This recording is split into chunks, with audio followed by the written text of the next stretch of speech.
बिस्मिल्लाहिर्रहमानिर्रहीम, अस्सलाम वालेकुम। मुस्तफ़ा कमाल के बाद गवर्नर सिंध कामरान टिसोरी की भी ऑडियो लीक हो गई। गवर्नर सिंध को ये कहते सुना जा सकता है कि अगर एमक्यूएम का मैंडेट 100% जाली है तो कुछ जमातों का मैंडेट 200% जाली है। एमक्यूएम को तो रिजल्ट उसी दिन मिल गया था, लेकिन जो जमातें उन्हें मैंडेट का ताना दे रही हैं उनका रिजल्ट तो 2 दिन की ताखीर से आया, और सब जानते हैं कि वो रिजल्ट कितना ठीक और कितना जाली है। ऑडियो लीक्स में गवर्नर सिंध राबिता कमेटी को बता रहे हैं कि एमक्यूएम पाकिस्तान को आइंदा सेटअप में कुछ नहीं मिलने वाला। पीपल्स पार्टी ने सदर पाकिस्तान के ओहदे के साथ साथ 2 सूबों की गवर्नरशिप और सेनेट की चेयरमैनशिप भी ले ली है। पीपल्स पार्टी उल्टा ये कह रही है कि एमक्यूएम को सिंध की गवर्नरशिप भी ना दी जाए। इस सब के बावजूद हम उस हुकूमत का हिस्सा बनने जा रहे हैं जिसको आने वाले सालों में गालियां ही पड़नी हैं, जिसका सिलसिला शुरू भी हो चुका है। हनीफ अब्बासी और ख्वाजा साद रफीक की मिसाल सबके सामने है। एमक्यूएम को सोचना चाहिए कि वो इतना बड़ा रिस्क भी ले रहे हैं और बदले में उनको कोई फ़ायदा भी नहीं मिल रहा है और कोई ओहदा भी नहीं मिल रहा है। सिर्फ साइंस और टेक्नोलॉजी की वजारत मिलने पर इस हुकूमत में गए तो आने वाले दिनों में हशर मजीद बुरा होगा। गुज़श्ता रोज़ मुस्तफ़ा कमाल की गुफ्तगू भी सामने आई थी, जिसमें वो कह रहे थे कि मुस्लिम लीग नून और पीपल्स पार्टी को अब एमक्यूएम की ज़रूरत नहीं रही। हुकूमत बनाने के लिए उनके नंबर पूरे हैं। मुस्लिम लीग नून के मुताबिक पीपल्स पार्टी मानती है कि एमक्यूएम का मैंडेट 100% जाली है। मुस्तफ़ा कमाल और गवर्नर सिंध की इन मुबैना ऑडियो लीक्स का बगौर जायज़ा लें तो नाजरीन आपको ये अंदाज़ा हो जाएगा कि 8 फरवरी को होने वाले इलेक्शंस कैसे थे और अब जो हुकूमत साजी हो रही है वो कैसे हो रही है। अलमिया ये है कि जो जमातें मिलकर हुकूमत बनाने जा रही हैं वो ही एक दूसरे को जाली मैंडेट के ताने दे रही हैं। पीपल्स पार्टी के मुताबिक एमक्यूएम का मैंडेट जाली है तो एमक्यूएम के मुताबिक पाकिस्तान पीपल्स पार्टी और नून लीग का मैंडेट 200% जाली है। अगर हुकूमती इत्तेहादियों की अपने मैंडेट से मुतालिक ये राय है तो फिर ये कहना बिल्कुल गलत नहीं होगा कि जो तहरीक इंसाफ है उनकी जानिब से धांधली का ढोल बिल्कुल ठीक पीटा जा रहा है। आलमी रेटिंग एजेंसी मोडीज़ ने भी पाकिस्तान की सियासी और मौशी सूरत हाल पर रिपोर्ट जारी कर दी है, जिसमें उनका भी यही मानना है कि मुश्किल इस्लाहात के लिए पाकिस्तान की नई मखलूत हुकूमत का इंतखाबी मैंडेट ज़्यादा मजबूत नहीं है। अब अगर सभी इस मैंडेट को जाली और कमज़ोर समझ रहे हैं तो फिर सवाल उठता है कि इस जाली मैंडेट का फिर करना क्या है। कमज़ोर मैंडेट वाली जमातें मसाइल में घिरे इस मुल्क को कैसे चलाएंगी, हालात किस तरफ जा रहे हैं, इसी पर बात करने के लिए हमने आज के मोतबर पैनलिस्ट को मदऊ किया है। सीधी बात जोन के अंदर हमें ज्वाइन किया हुआ है very honourable senator Ghaus Khan Niazi साहब ने, नून लीग को रिप्रेजेंट कर रहे हैं। अस्सलाम वालेकुम, खुशामदीद। मेरे साथ बने हुए हैं जी सेनेटर बहरमन तंगी साहब, पाकिस्तान पीपल्स पार्टी की बुलंदोबांग नुमाइंदगी करेंगे। अस्सलाम वालेकुम, खुशामदीद। And last but never the least मेरे साथ मौजूद है जी अली खुर्शीदी साहब, रहनुमा हैं एमक्यूएम पाकिस्तान के, the most wanted man right now. वो एमक्यूएम पाकिस्तान के ही लोग हैं for all the right reasons. आपका भी बहुत बहुत शुक्रिया अली खुर्शीदी साहब ज्वाइन करने के लिए। आपसे थोड़ी देर में हम कोशिश करेंगे कि सुन्नी इत्तेहाद या साबिका पाकिस्तान तहरीक इंसाफ को भी इस पैनल का हिस्सा बनाएं। जैसे वो हमारे साथ जुड़ेंगे हम उनको आपके रूबरू करा देंगे। अभी डिस्कशन का आगाज़ करते हैं। न्याजी साहब, मैं आपसे इस डिस्कशन का आगाज़ करना चाहूँगी। आप माशाल्लाह से अल्लाह के फजलो करम से एक दफ़ा फिर से हुकूमत बनाने जा रहे हैं सर, और जिनके साथ आप हुकूमत बना रहे हैं, मेरा बड़ा बेसिक और सादा सा सवाल है सर, आप उन सब के मैंडेट को मानते हैं? यानी कि आप हुकूमत बनाने जा रहे हैं पीपल्स पार्टी के साथ मिलकर के, आप हुकूमत बनाने जा रहे हैं एमक्यूएम पाकिस्तान के साथ मिलकर, आप अपने मैंडेट के साथ साथ जितने भी वोट, जितनी भी सीटें इन दोनों पार्टीज़ ने आपके होने वाले इत्तेहादियों ने निकाली हैं, आप सर उनको मानते हैं? जी बिल्कुल, तो शिकायत हैं। हम तो जिसको जो मैंडेट मिला है, ज़ाहिर है इतने पूरे मुल्क में इलेक्शन था, 12 करोड़ वोटर थे, तो कहीं शायद तो उस पर लोगों तहफ़्फ़ुज़ात भी होंगे, लेकिन ओवरऑल हमने आगे चलना है और सबको लेके चलना है, और उस पर हम तमाम जिसका मैंडेट है उसका एहतराम करेंगे, और मुल्क की बका, पाकिस्तान की बका इसी में है कि तमाम के मैंडेट का एहतराम करके आगे बढ़ा जाए, और इंशाअल्लाह फिर इत्तेहादियों के साथ लेके चलेंगे। और मेरा तजुर्बा भी है। शहबाज साहब अब आज पार्लिमानी पार्टी ने तोसीक की है शहबाज साहब के नाम की, वो पिछले 16 माह जो है वो पिछला जो दौर था उसमें सबको साथ लेके चले तो कोई मसला नहीं है इंशाल्लाह। और जो अच्छी बात है कि जितने भी हमारे साथ हैं वो जिम्मेदार सियासी जमात हैं, मुहिब वतन हैं, और फिर वो कोई ईगो या अना वाली जमातें नहीं है। वो मुल्क की खातिर अपना ना कुर्बान करने को तैयार हैं, और मुझे उम्मीद है कि इंशाल्लाह हमारा मुल्क जो है अभी आगे बढ़ेगा, और इंशाल्लाह हमारा जो क्राइसिस हम फंस गए हैं, मुआशी क्राइसिस है या लॉ एंड ऑर्डर की सिचुएशन है, दहशतगर्द भी है, अच्छी बात है। इंशाल्लाह इससे हम निकलेंगे इंशाल्लाह। बिल्कुल जी, इंशाअल्लाह ताला, उम्मीद पर दुनिया कायम है सर। लेकिन अभी आपने बताया कि कोई परेशानी की बात नहीं है सर। जहाँ से मैं देख रही हूँ, मुझे थोड़ी नहीं, मुझे बहुत ज़्यादा परेशानी हो रही है, क्योंकि जो मुस्तफ़ा कमाल साहब की जो ऑडियो लीक हुई है, और उसके बाद जो अभी मौजूदा गवर्नर कामरान टिसोरी साहब की जो ऑडियो लीक हुई है, उसके अंदर वाज़े तौर पर वो खुल करके ये बता रहे हैं कि पाकिस्तान पीपल्स पार्टी ने, जी जी वही पीपल्स पार्टी जिनके साथ आपने बैठ करके हुकूमत बनानी है, आप लोगों ने आपस की जो बातचीत हुई है उसमें आप लोगों को कन्वे किया गया है, पीपल्स पार्टी ने आप लोगों को बताया है कि भाई इनका जो मैंडेट है एमक्यूएम पाकिस्तान का, वो तो 100% जाली है, सो आप इनको शामिल ना करें। तो सर, ये आप कैमरा के लिए कह रहे हैं कि फिक्र करने की कोई बात नहीं है, यू विल हैंडल, या आप जेन्युइनली इनके मैंडेट को मानते हैं? और अगर मानते हैं तो आपने पाकिस्तान पीपल्स पार्टी को उस टाइम पे स्नब क्यों नहीं किया? आपका ऑफिशियल मौकफ क्यों नहीं सामने आया? मैं एक और चीज़ आपको बता दूं, जो मुस्तफ़ा कमाल साहब हैं वो अपनी इस ऑडियो वीडियो को मान रहे हैं, और वो ये कह रहे हैं कि हमें पता है कि ये ऑडियो वीडियो किसने बनाई है, हमने उन बंदों को आइडेंटिफाई भी कर लिया है। तो अब ये तो नहीं हो सकता कि ये ऑडियो गलत है, वीडियो गलत है। तो सर, ये बड़ी हैरानकुन बात है। इसका मतलब है कि जो पीटीआई कह रही थी कि उनकी सीटों को लिया गया है और मैनेज किया गया है, वो सही कह रही थी। देखो जी, वो बाबा मुस्तफ़ा कमाल साहब बड़ा जवाब देंगे। हम देखो, अब वज़ीर आज़म शहबाज साहब बन रहे हैं। अब शहबाज साहब तो उन्होंने ऐलान किया कि हम सबको साथ लेके चलेंगे।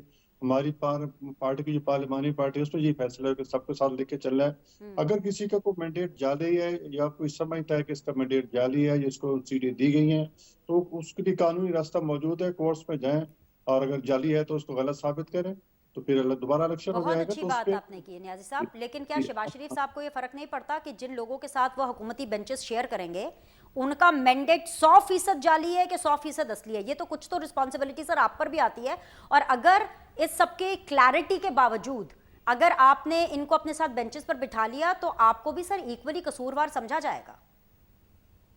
देखो जी, कुछ बातें ऐसी होती हैं कि जिसमें एक पॉलिटिकल, हम भी जब इस पे इलेक्शन में मुखालिफ पे इल्जाम लगाना और ये सारी चीजें होती हैं, और जो हार जाता है वो कभी ये मानता कि जो मैं हार गया हूँ, वो कहता है धांधली हो गई है। तो चूंकि पीपल्स पार्टी और जो एमक्यूएम है वहाँ राइवल्स हैं एक दूसरे के, खास तौर पे कराची हैदराबाद में, तो अगर ठीक है, वो जाली जी हो जी, कहते हैं तो एक दूसरे की बात ये होती रहती है।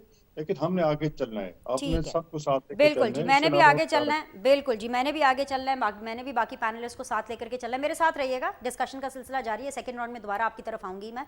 तंगी साहब, आपका क्या स्टेटस है? क्योंकि अभी नियाजी साहब ने मुझे बताया कि जो हार जाता है वो कहता है धांधली हो गई, जो जीत जाता है वो कहता है बिल्कुल सही मैंडेट है। लेकिन यहाँ पे सीन कुछ और है। पीपल्स पार्टी, क्योंकि आप लोग तो सिंध में जीते हुए हैं, आप लोग ये क्लेम कर रहे हैं कि भाई एमक्यूएम पाकिस्तान का मैंडेट जाली है।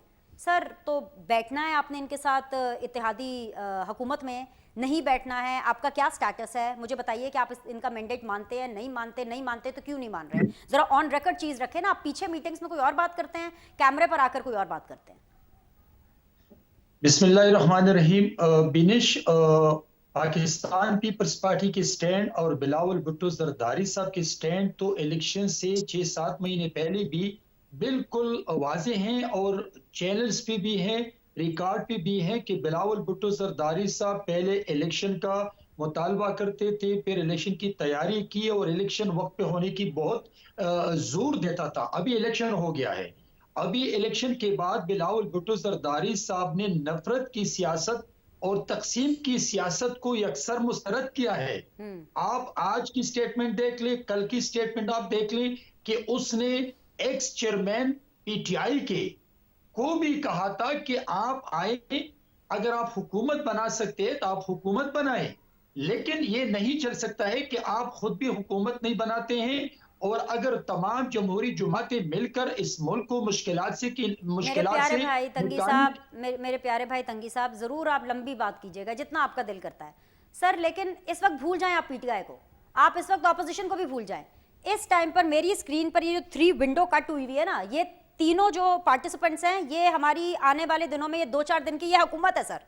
आप लोग एक दूसरे के मैंडेट को नहीं मान रहे हैं, मेरे लिए ये सरप्राइजिंग है। अभी भूल जाएं, पीटीआई नहीं है ना, इस पैनल में भी मौजूद है ना, अभी हम उसके बारे में बात करें। आप लोग एक दूसरे को मैंडेट को मान रहे हैं कि नहीं मान रहे? आप मुझे ये बता दें। जी सर। मैं बिनिश आपके इस सवाल की तरफ भी आना चाहता हूं जी। कि जब मेरे लीडर बिलावल भुट्टो जरदारी साहब नफरत की सियासत को, तकसीम की सियासत को मुस्तरद करते हैं, तो इसका मतलब यह है कि वो वेलकम करते हैं तमाम उन जमातों को कि आइए हम सब मिल बैठकर पाकिस्तान को मुश्किलात से निकाल ले।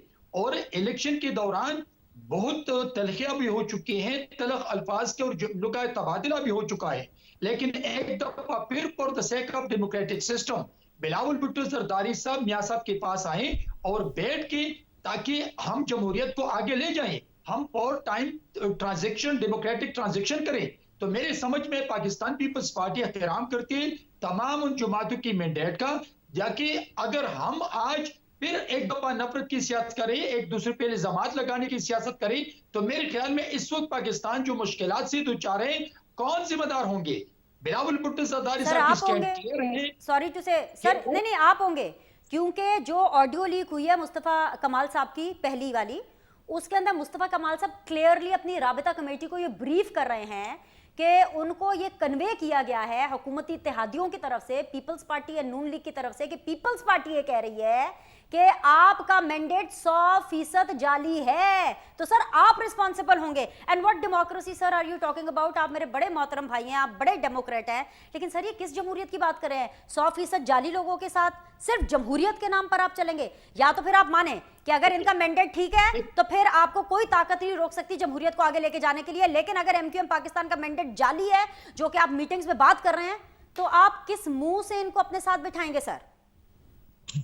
देखिए बेनिश, एमक्यूएम के साथी ने जो कुछ कहा कि पाकिस्तान पीपल्स पार्टी नहीं मानती है, लेकिन अभी तक पाकिस्तान पीपल्स पार्टी ने इस बात को एक्सेप्ट किया है कि हम नहीं मानते हैं। क्या मियां साहब को एमक्यूएम से मिलने से रोका है?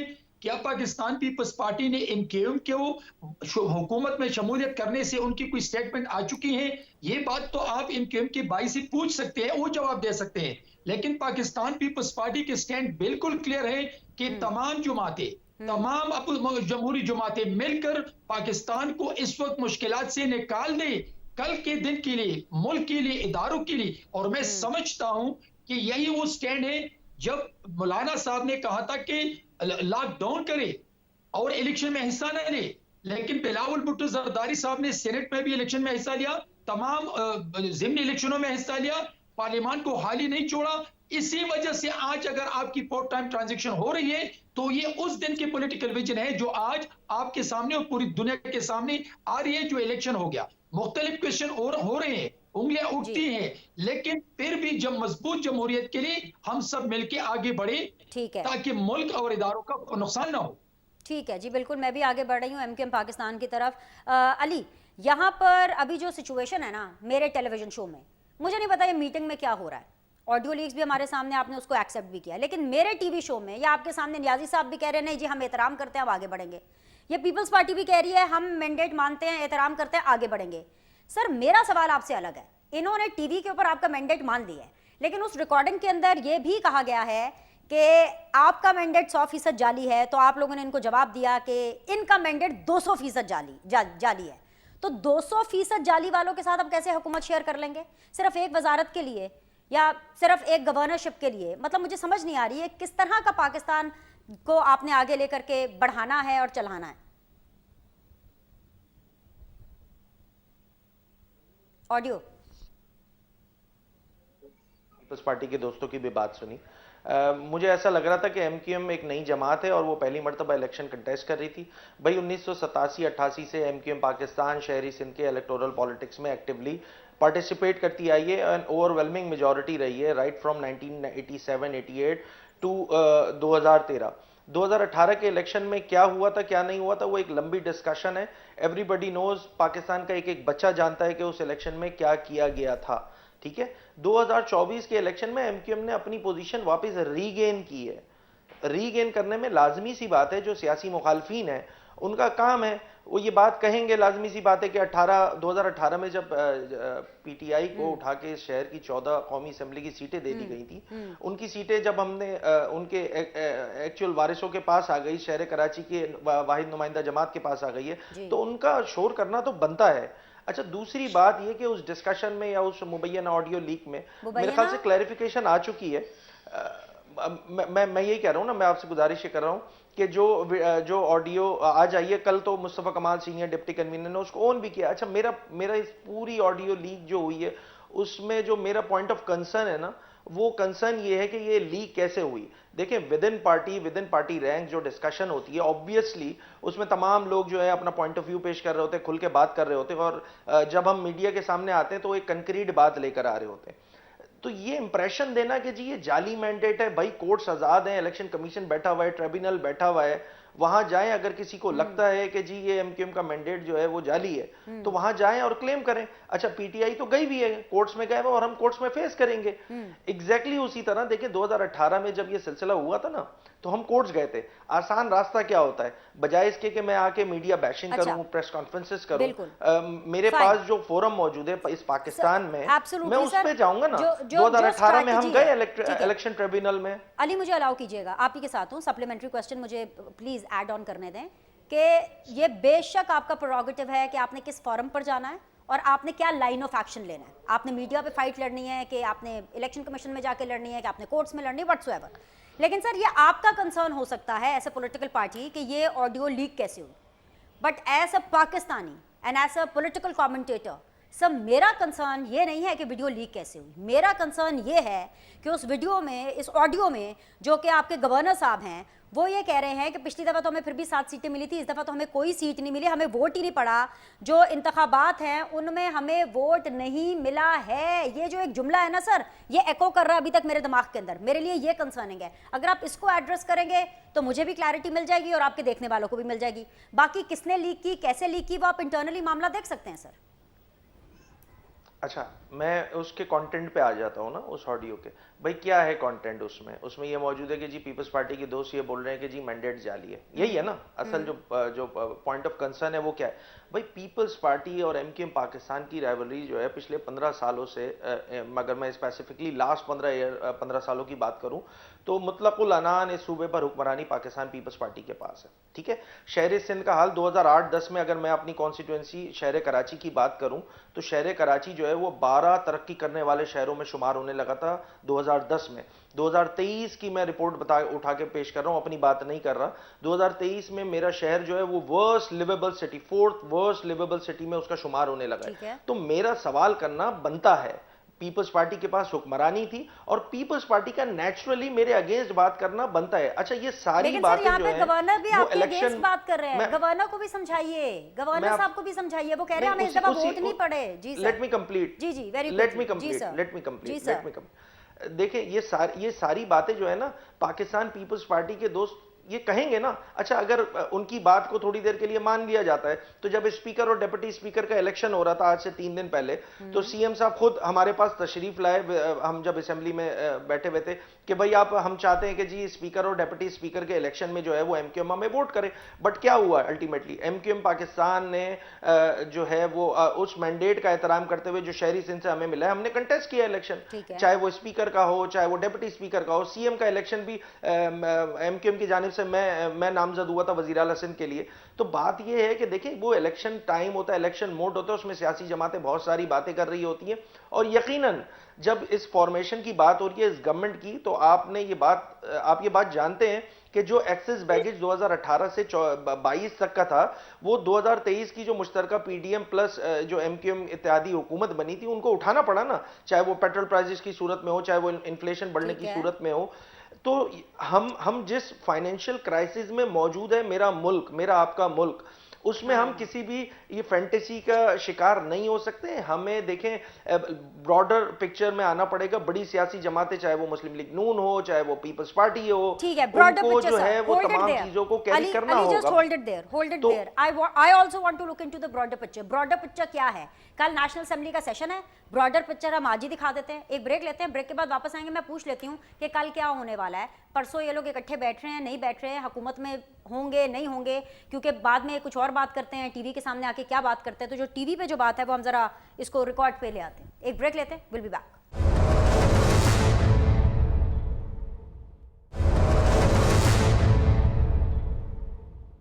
ब्रेक के बाद जो आप लोग को खुशामदीद कहते हैं, सेनेटर गौस खान नियाजी साहब हैं, सेनेटर बहरम तंगी साहब हैं, अली खुशनूदी साहब हैं, नून लीग, पाकिस्तान पीपल्स पार्टी और एमक्यूएम पाकिस्तान की रिप्रेजेंटेशन ये कर रहे हैं रिस्पेक्टिवली, जो है ये पॉलिटिशियंस मेरे साथ मौजूद हैं।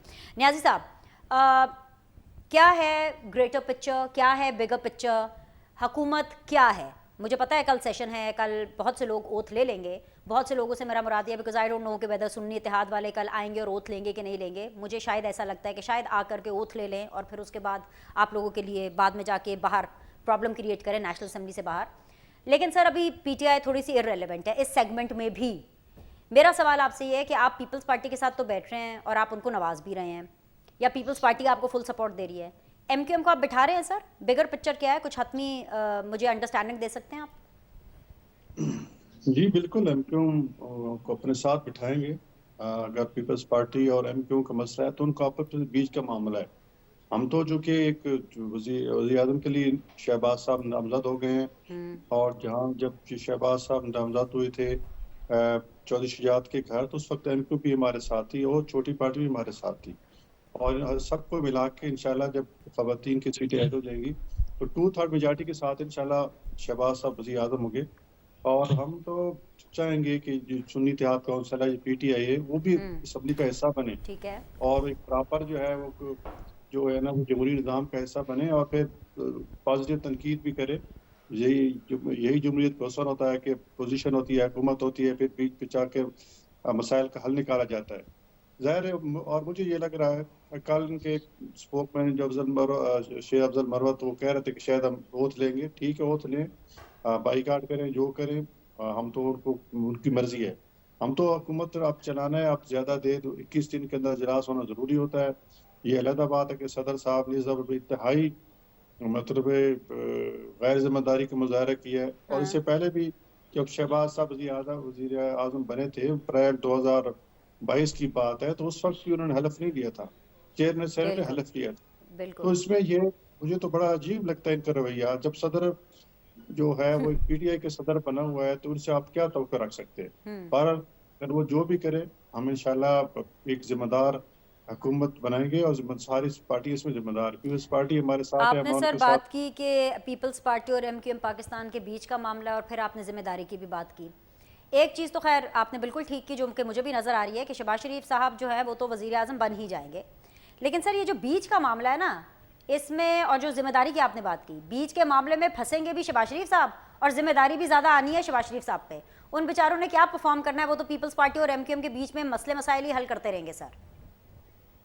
देखो जी, हमने मुल्क को आगे लेके जाना है। ज़ाहिर है हमें पहले भी सियासी कीमत अदा करना पड़ी है, और अभी ज़ाहिर हम सियासी कीमत अदा करना पड़ेगी नहीं। अब तो कोई, हमने तो पीटीआई को कहा है, जो सुन्नी इत्तेहाद काउंसिल को कहा है कि आप आए और हुकूमत बनाएं, बल्कि हमारे लोगों ने तो रिक्वेस्ट की है पीपल्स पार्टी से कि आप इनका साथ दें और हुकूमत में संभालें। अगर इनकी कोई रमक है या कुछ चाहते हैं कि हुकूमत बनाए, तो बिल्कुल हमारी तरफ से, बल्कि हम अपोजिशन में बैठने को तैयार हैं। लेकिन ये कि नहीं, ये हम पीपल्स पार्टी और उस मुस्लिम लीग नून के साथ नहीं बैठ सकते। भाई उनके साथ नहीं बैठेंगे तो हुकूमत कैसे बनाएंगे? वो खुद हुकूमत में आना नहीं चाहते हैं, लेकिन हुकूमत के रास्ते पर रुकावट भी खड़ी करना चाहते हैं। वो अब नई बनाने में है कि किस तरह मुल्क को इंतशार की तरफ ले जाया जाए, हुकूमत के लिए रुकावटें खड़ी की जाए, और ये कुछ परफॉर्म न कर सके। पिछले 16 माह जो हमारी हुकूमत, उसमें इन्होंने यही किरदार अदा किया, और ऐसे हालात पैदा किए। 25 मई के वाक़या आपके सामने होगा जो उन्होंने किया था। तो ये तो इस किस्म का उनका मिजाज ऐसा है, उनकी साइकी ऐसी बन चुकी है, वो इसी को सियासत समझते हैं। उनके सामने मुल्क कोई चीज़ नहीं है। ये मुल्क के हालात जो है वो कोई नहीं है, बस सियासत, हमारी सियासत बननी चाहिए।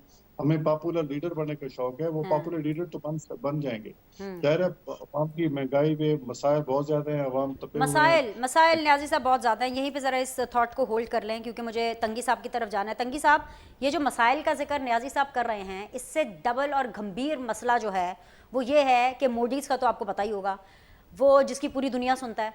और ये मैं आपको बताना चाहती हूँ कि पूरी दुनिया, ये जो आप हजरात जो हुकूमत बनाने वाले हैं, उस हुकूमत को कैसे देखती है। मूडीज़ ने कहा है कि जितने मुश्किल मौशी हालात हैं और जो मौशी इस्लाहात करनी है आने वाले दिनों के अंदर, उसके लिए जो मखलूत हुकूमत बन रही है ना, ये न्याजी साहब और ये तंगी साहब, आप और ये जो अली खुशनूदी साहब, ये जो आप तीनों ने मिलकर के जो हुकूमत बनानी है, ये इतनी मजबूत नहीं है कि वो उस तरह के इस्लाहात कर सके, उस तरह की जो मुश्किलात है उसका बोझ उठा सके। Sir, this is how the international market is looking at you sir. देखिए बिनिश, मैं मूडीज के रिपोर्ट के साथ मुत्तफिक हूं, लेकिन दूसरे बात से मैं मुत्तफिक नहीं हूं कि क्या इन मुश्किलात को बेकाबू पा सकेंगे, और या आने वाली महलूत हुकूमत में ये पॉलिटिकल विजन नहीं है कि इस पे काबू पा सके, तो मैं इससे मुत्तफिक नहीं हूं। अच्छा। बेशक इस वक्त अगर नेक नियति से तमाम पॉलिटिकल जमातें, जो जमहूरी जमातें हैं, जो पाकिस्तान में सियासत करते हैं 100 साल से, 50 साल से, 60 साल से, 30-40 साल से, इस वक्त जरूरत इस बात की है तमाम जमातें एक पेज पे आ जाए, जनरल मासेस के साथ, मीडिया के साथ, इंस्टीट्यूशंस के साथ, तब मुश्किलात को निकाल सकते हैं ये महलूत हुकूमत। लेकिन अगर अपने पॉलिटिकल स्कोरिंग के लिए, अगर अपनी पर्सनल पॉपुलैरिटी के लिए, अगर अपने एक दूसरे को नीचे गिराने पे हमने तवज्जो दी, तो बिल्कुल मैं मोदी के इस रिपोर्ट के साथ फिर मुत्तफिक हूंगा कि इन मुश्किलात पे काबू नहीं पा सकते हैं।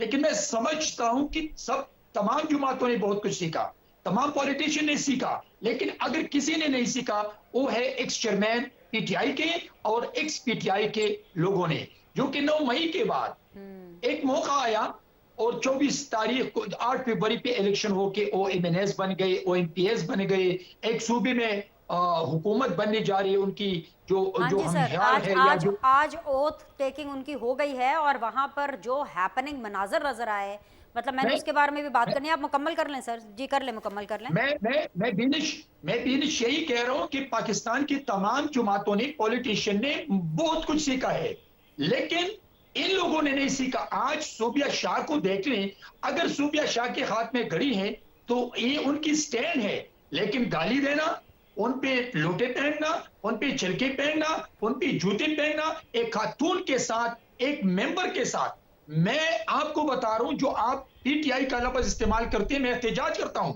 इसलिए कि इस वक्त दुनिया में जी। पाकिस्तान के ना सिर्फ पीटीआई नहीं है, जब किसी नाम के ऑर्गेनोग्राम ना हो, जब उनका स्ट्रक्चर ना हो, जब उनका निशान ना हो, जब उनके इलेक्शन कमीशन में एंट्री ना हो, तो फिर प्लीज फॉर गॉड सेक मैं रिक्वेस्ट करता हूं तमाम एंकर से कि पीटीआई का लफ्ज इस्तेमाल ना करें, इसलिए कि इस पीटीआई ने तो पाकिस्तान का बेड़ा गर्क किया, पाकिस्तान के छोटे बड़े के तमीज खत्म किया। अच्छा सर, जज्बाती ना हो, सुन्नी इत्तेहाद, ठीक है, सुन्नी इत्तेहाद तो काउंसिल, ये वो तो है ना सर, आज उसको तो मैं जो मानते हैं कह ना रहा आप जी। हूं, मैं बीनिश आज जो कह रहा हूं कि इस वक्त जरूरत इस बात की है कि पाकिस्तान को आने वाले दिनों में, आने वाले सालों में, राइट। आने वाले महीनों में, ठीक फॉर है। God sake I request to all the party leadership कि आए, एक पिच पे बैठे, एक दूसरे को नीचे गिराने के लिए अपनी सलाहियतों का इस्तेमाल न करे, बल्कि अपनी सलाहियतों को मुल्क और कौम के लिए और पाकिस्तान के 24 करोड़ आवाम की खुशहाल जिंदगी के लिए ठीक सर्व है करे। सर जी, तो मैं समझता हूं कि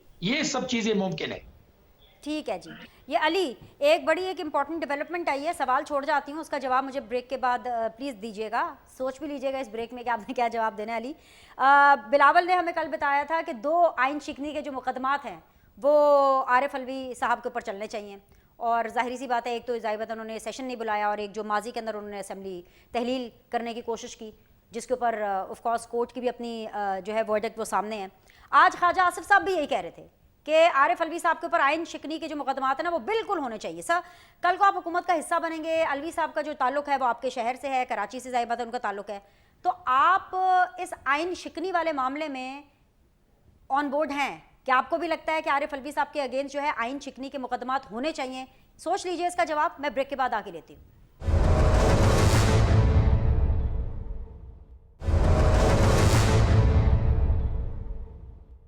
वेलकम बैक जी। हमारे साथ मौजूद हैं जी गौस खान नियाजी साहब, सेनेटर बैरम अंतंगी साहब, अली खुर्शीदी साहब, और अब हमें अजहर सिद्दीक साहब ने भी ज्वाइन कर लिया है, वो भी इस डिस्कशन का हिस्सा है। बहुत बहुत शुक्रिया अजहर सिद्दीक साहब ज्वाइन करने के लिए। मैं आपके पास बिल्कुल आ रही हूँ, लेकिन मैं चाहती हूँ कि MQM पाकिस्तान जो है वो अपनी बात मुकम्मल कर ले, जो कि वो ब्रेक पर जाने से पहले कर रही थी। जी अली, जो आइन शिकनी के हवाले से बात बिलावल कर रहे हैं और फिर आज ख्वाजा आसिफ साहब भी कर रहे हैं कि आइन शिकनी के मुकदमात होने चाहिए, आप ऑन बोर्ड हैं? आपको भी यही लगता है कि होने चाहिए उनके खिलाफ आइन शिकनी के मुकदमात?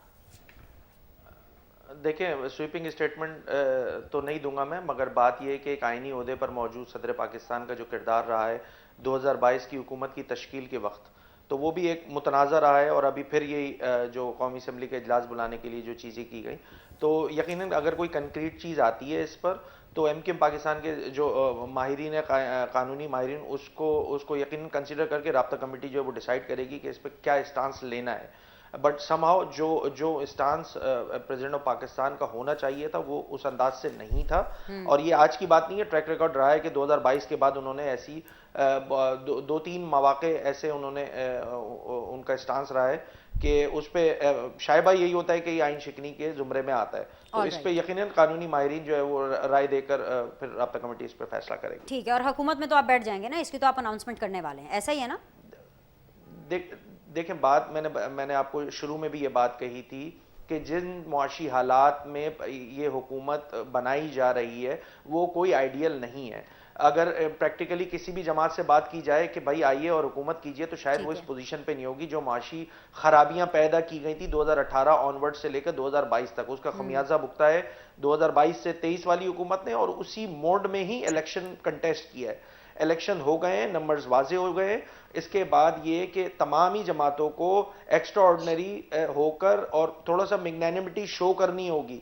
अगर हम बात कर रहे हैं मुस्लिम लीग नवाज के पास मेजॉरिटी सीट्स है, तो यकीनन उनकी जिम्मेदारी बनती है, उतनी ही जिम्मेदारी बनती है जितनी सीट्स मौजूद है। इसी तरह पाकिस्तान पीपल्स पार्टी है, तो जितनी उनकी सीट्स मौजूद है उतनी उनकी जिम्मेदारी बनती है। और when it comes to province of Sindh, तो यहाँ पे थोड़ा सा आपको Binish, just give me 30 seconds. यहाँ पे देखिए एक्स्ट्राऑर्डिनरी सिचुएशन है सूबे में। यहाँ पर एक डिवीजन मौजूद है, अर्बन और रूरल डिवाइड मौजूद है। रूरल सिंध की majority party Pakistan Peoples Party है, इसमें कोई कलाम नहीं है। When it comes to urban Sindh, तो यहाँ पर मेजॉरिटी पार्टी एमक्यूएम पाकिस्तान है। तो जब सूबे का वजीर आला बनता है तो वो पूरे सिंध का वजीर आला बनता है।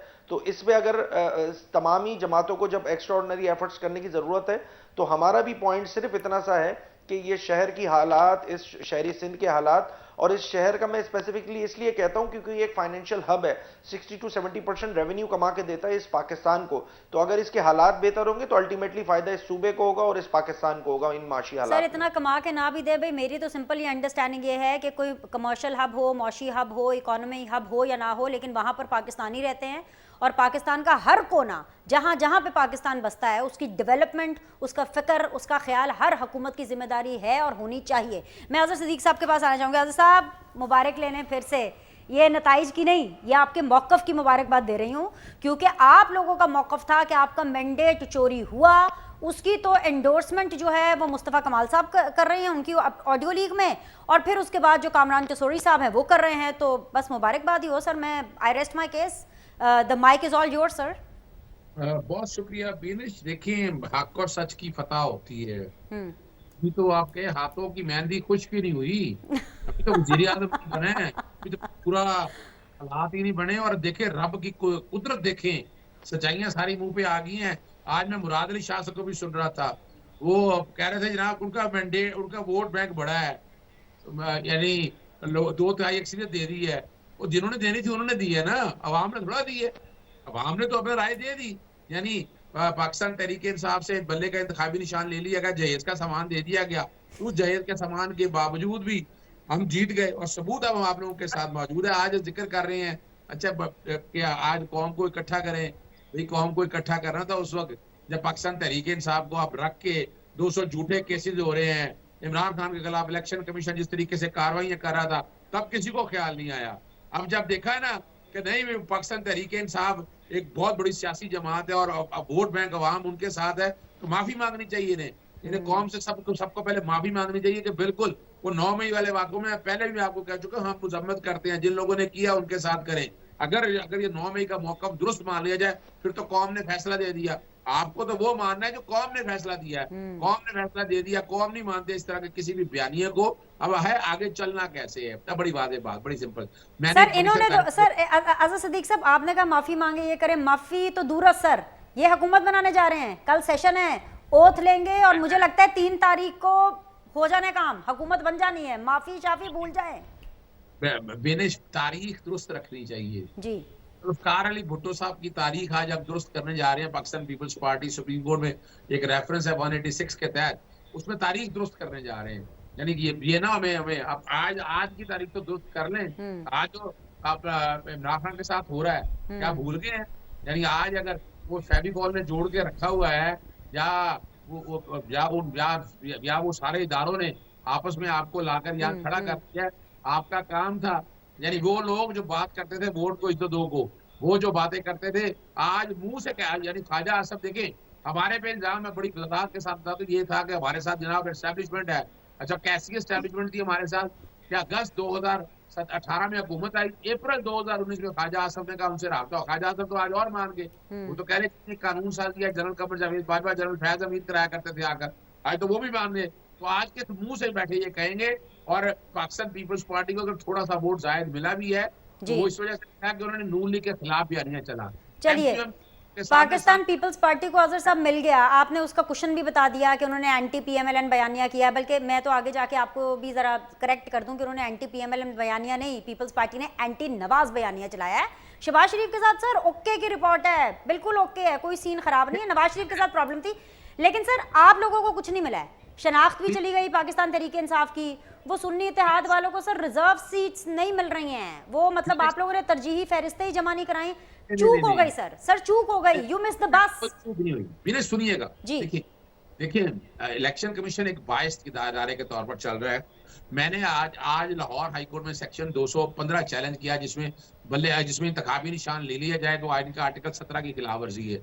पाकिस्तान से तहरीक इंसाफ बैन नहीं हुई, ना मुल्की सालमियत किसी के टाइम था इनके पास, ये डिक्लेयर करते हैं पाकिस्तान तहरीक इंसाफ को, सुप्रीम कोर्ट जाता और मामला सेटल डाउन हो जाता। तो ये मैंने आज भी चैलेंज किया और पाकिस्तान तहरीक इंसाफ ने अपनी नशिस्तें दी, लेकिन इन्होंने पार्टी के तौर पर कबूल नहीं किया। यानी चूक किस बात की?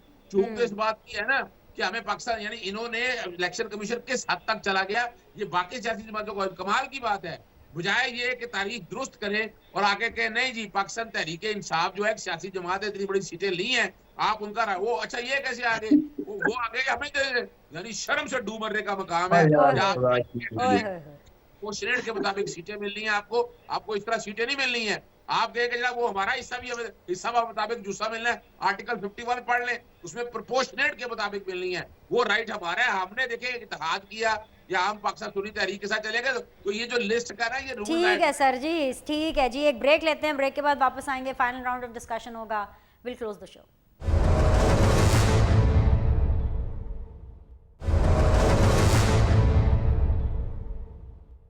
Welcome back.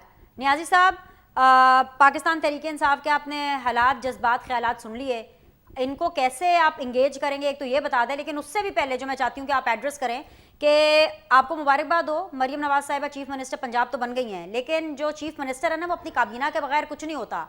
सर काबीना क्यों नहीं अनाउंस कर रहे? इतना क्या आपने छुपा कर सीक्रेट रखा हुआ है? कौन से ऐसे हीरे आपने निकालने हैं कि आप अभी तक उन लोगों के नाम डिस्क्लोज नहीं कर रहे? देखिए जी, मरियम नवाज साहब बिल्कुल आपकी मुबारकबाद मैं कबूल करता हूँ। इंशाल्लाह वो एक तो सबसे बड़ा एजाज़ है कि पंजाब को पहली खातून एक वज़ीर आला मिली है, और इंशाल्लाह वो इतना मुझे यकीन है कि बहुत अच्छा परफॉर्म करेंगी, क्योंकि एक प्राइम मिनिस्टर साहब हमारे नवाज शरीफ साहब उनके साथ 10 साल रही हैं और शहबाज साहब के साथ रही हैं, तो वो सारा तजर्बा है कि मामला को कैसे टैकल किया जाता है, और इंशाल्लाह अपनी ज़हानत और अपनी काबिलियत का मुजाहरा करेंगी। और काबीना के जो मसाइल है, हम देखो हमारी शुरू से पॉलिसी है, हमने इलेक्शन से पहले कह दिया था कि हमें अगर मौका मिला तो हम सबको साथ लेके चलेंगे। उसमें हमारे छोटी जो इत्तेहादी पार्टी है हम उनको भी साथ रखना चाहते हैं। पीपल्स पार्टी है, उसमें काफ है, दूसरी पार्टी है, सब ज़ाहिर जिस तरह अभी और पीपल्स पार्टी में एक कोल्ड वार चल रही है कि जिनको मैंडेट जाली है और ये है वो है, तो इस तरह उसकी वजह ये होती है ना कि वो ज़्यादा डिमांड कर रही होती हैं, तो फिर नेगोशिएशन में ये ऐसी बातें चलती हैं। तो इस तरह हम भी उसको साथ लेकर चलते हैं। तो हो सकता है आज रात, मुझे लगता है कि आज रात तक अनाउंस हो जाएगा कि पंजाब के कौन से मिनिस्टर आ रहे हैं। फिर एक हमने एक तरीक़ेकार बना लिया, फर्स्ट स्टेप, सेकंड, थर्ड, उसमें तो इंशाल्लाह सारे अकोमोडेट भी हो जाएंगे और इंशाल्लाह रिजल्ट भी अच्छे आएंगे। चलिए जी, नून लीग की तरफ से तो ओके की रिपोर्ट है, ठीक है सर। जी सर, आखिर जी मुकम्मल कर लें। अभी वो अजहर साहब थे जो पीटीआई के वो फरमा रहे थे कि जी हमारे मौक़िफ़ को तकवीयत मिली है और ये है वो है। भाई तो 2018 में क्या हुआ था? 2018 में एमडीक्यूएम का मैंडेट जो है वो क्या कहा था वो याद है आपको? उस वक्त तो आप खामोश रहे थे कि नहीं हमारी ये है। अब अगर नहीं मिला है वो है तो आपको फिर खामोश रहना चाहिए। उस वक्त एमक्यूएम ने बड़ा शोर डाला था, बेचारे वो खामोश हो गए थे या उसको खामोश करा दिया गया था। ठीक है। मैंडेट तो उस वक्त चोरी आपने किया था, इन्होंने किया था। आज अगर कोई उनका, मेरे नहीं ख्याल के चोरी हो गया, हम उनका अपना एक आप देख रहे। अच्छा, इस वक्त तो जी मुझे आप लोग का पता नहीं है, लेकिन मुझे मेरे प्रोड्यूसर साहब चुप कर आ रहे हैं और मुझे चुप करना पड़ेगा क्योंकि शो खत्म हो गया है। तो तमाम मेहमानों का बहुत बहुत शुक्रिया ज्वाइन करने के लिए। आप लोगों से कल मुलाकात करेंगे। अल्लाह हाफ़िज़।